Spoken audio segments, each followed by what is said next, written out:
Welcome back, everyone. It's John, Wade Boggs fan. Hope everyone is doing well. So, I was looking through some of my non-Wade Boggs cards several weeks ago in a couple boxes, and I came across a group of cards that made me chuckle a little bit, and so I thought I would do a video on them. As you may know, in the American League, I root for the Red Sox. But in the National League, I root for the Mets. Have been since about 1983, 84. It's been longer that I've been rooting for the Red Sox, but anyway. The cards of these players were highly touted Mets rookies. And if you're a Mets fan or followed the Mets at all, you know that they had many touted rookies, and most of them just didn't pan out. Probably the greatest one is probably Greg Jeffries. That's everyone turns to Greg Jeffries when they talk about rookie busts and all that stuff. But this is going a little bit later in time, or more recent in time, I should say, to about the mid 90s. And again, if you followed the Mets or followed baseball around the mid 90s, you probably heard of Generation K. And Generation K were three highly touted Mets pitchers: Paul Wilson, Jason Isringhausen, and Bill Pulsipher. And they were supposed to be the future of the Mets. These three pitchers were going to lead the Mets to Division Series, World Series. They were going to be the cornerstone of the next, probably the only Mets dynasty. You know, they were good, obviously, in 86 to 88 time period and stuff, but it had been a while since they had really done anything. So these three were going to be the saviors to the Mets organization. Well, again, if you knew anything about those pitchers, you know that all three none of them panned out to the hype that they had. Now, Jason Isringhausen, I do have to say, was the only one of the three that had any type of decent career. I think he turned to be a reliever and had a good number of saves, I think, for the Oakland A's and St. Louis Cardinals. I think he played for. But so back in the mid 90s, 95, 96, when these Mets pitchers were coming up, I wanted to invest in these three players. And of course, this was really before eBay. So I remember going to my local card shop and asking, say, hey, what Jason Isringhausen cards, Bill Pulsipher, Paul Wilson cards do you have? And I bought, a lot of them. I don't want to overhype this. I didn't go in, a ton. And of course, this is before the days of low serial numbered parallels, autographs, patches, all that stuff. Like today's rookies, you could easily spend hundreds, if not thousands of dollars if you want to go all in on a highly touted rookie. So again, when I say I invested in these players, I'm looking at my stack. There may be 30 cards or so, and I probably didn't spend more than 30 or 40 bucks. So, but it's the concept of it, of going in and wanting to get cards of this rookie, or rookies in this case, that you expect to do great and wonderful things. I didn't buy the cards because I thought they were going to be worth a fortune. But it just goes to show you that even very highly touted rookies, I don't even think Paul Wilson pitched one complete full season. All three of them, right off the bat, I think either had needed Tommy John surgery or some other elbow surgery or something like that. It was a black mark on the Mets organization, because basically what they did in the minor leagues was just pitch the heck out of these guys, and just did not properly get them prepared physically for the major leagues. And then when they made it to the major leagues, they just developed these arm problems, and Um, yeah, it's a shame what happened to these players, but again, it's just goes to show, especially with pitchers. Um, Man, I mean, the highly touted rookies that are pitchers, you just got to be careful. It's almost like a given today that if you have a hard throwing pitcher, you almost expect them at some point in their early career to need Tommy John surgery, which is too bad. I just don't know how things changed from back in the 80s, 70s, 60s, or whatever. You could have pitchers easily pitch 200 innings, 8, 9 innings a game. Um, 5-man rotation, and they wouldn't blow out their arms. And maybe it's because they didn't try to throw 100 miles an hour every pitch, and that's what we're expecting pitchers to throw. I don't know. That's a whole different topic. But anyway, back on the topic of these cards, I also found some rookie cards of two other Mets prospects that, again, didn't pan out. It's par for the course, I guess, for the Mets. But anyway, I'm going to turn the camera around and show you the cards that I bought back in the day when I thought Generation K and these other couple Mets rookies were going to really make it big. All right, let's get right to it. Now, the first player I'm going to show off is Paul Wilson. And I think I have more cards than this, but I don't know. I couldn't find them, and these were just the ones that were along with the others. But this is from, I believe, 94 Stadium Club. It's the 94 draft pick. I believe he was the #1 draft pick in 1994. And I have the first day issue parallel. So back then they did have some different parallel versions, but nothing numbered or anything like that. So those are at least my two Paul Wilson cards. Like I said, I think I have some others of his. But moving on to the next great phenom to be Bill Pulsifer. Check out this Stadium Club card. This is from 1992. Gotta love the shirt there. Here's a Flair Ultra Collector's Choice Future Foundation. Sure. Here's a Collector's Choice SE, the silver signature parallel. 80 or 95 Fleer. We have a 95 Select with some nice foil there. Now this one actually it's a nice looking card. SP, Upper Deck SP, with that little blue hologram, holofoil there and stuff like that. It's a nice looking card with the blue matching the Mets and stuff, but that's about all this card has going for it. Here's some regular collector's choice. Got a few few of those. 96 score, another one there. 97?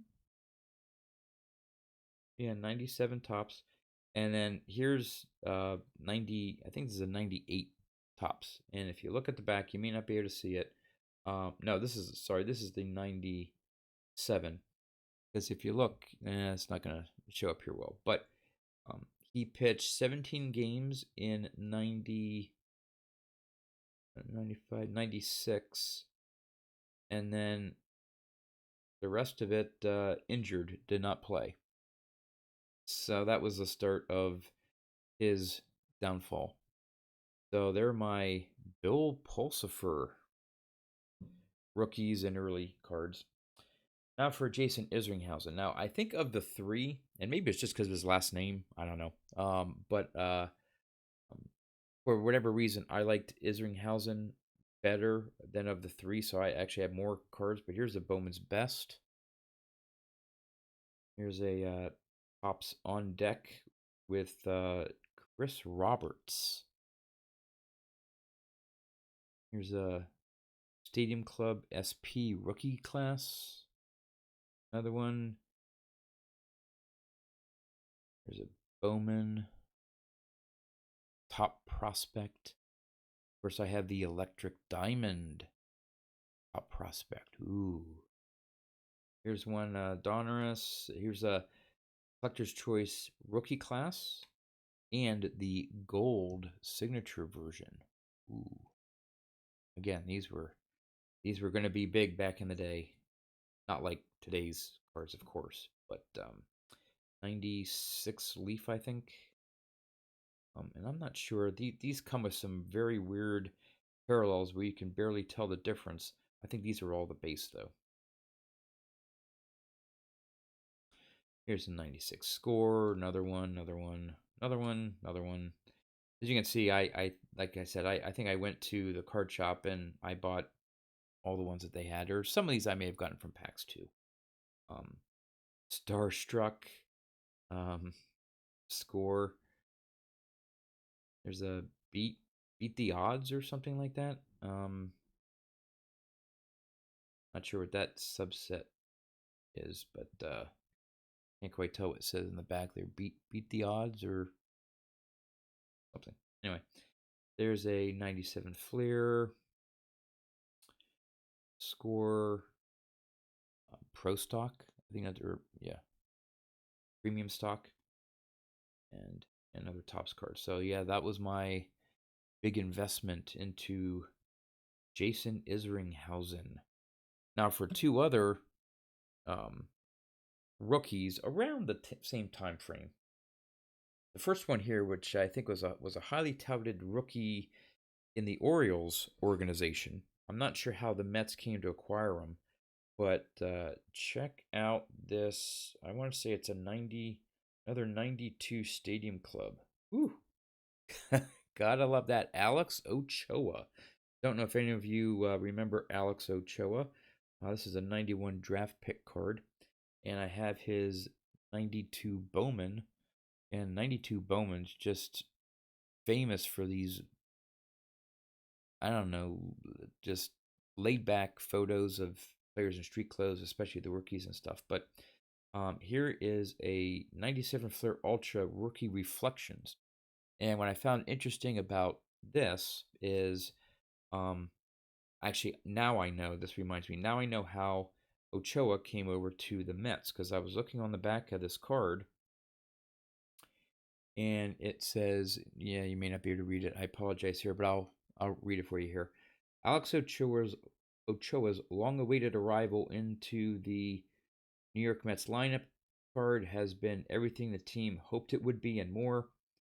He came to the Mets through a trade in which the Mets dealt Bobby Bonilla to the Orioles. And of course, you know the whole story of Bobby Bonilla on the Mets. I think they're still paying him like $1 million a year on his contract. Anyway, yeah, Alex Ochoa, he may have had a few years with the team, and then I don't know, he may have been traded. Here's a gold leaf rookie. Score rookie Pacific Ops 96 season highlights. Not sure what he did as a highlight, but there's an Ultra Donruss and a 96 Fleer Prospect. So, I don't know, these were ones I had set aside as well as another Mets prospect that might make it good. And the final one, which was actually the answer to one of my recent trivia questions about who was the Mets' last shortstop to win a Gold Glove, and it was none other than Ray Ordonez. So here's his, I think 96 tops his 95 prospects, with three others that I have no idea who they are. There's another one. There's his Bowman, another tops prospect card, 96 Pinnacle, nice foil there. Summit Deja Vu, and there's some shine with Ozzie Smith in the back there, another great shortstop.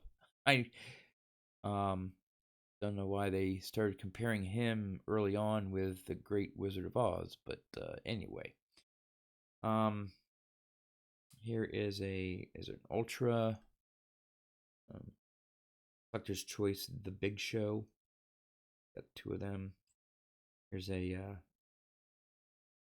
one of those pro stock, or I forget what it's called.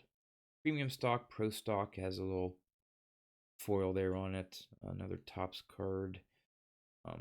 There's an interesting part of him running the bases. Upper deck. Here's some defensive gem cards. 97 Leaf and a Pacific. So there you have it. These are my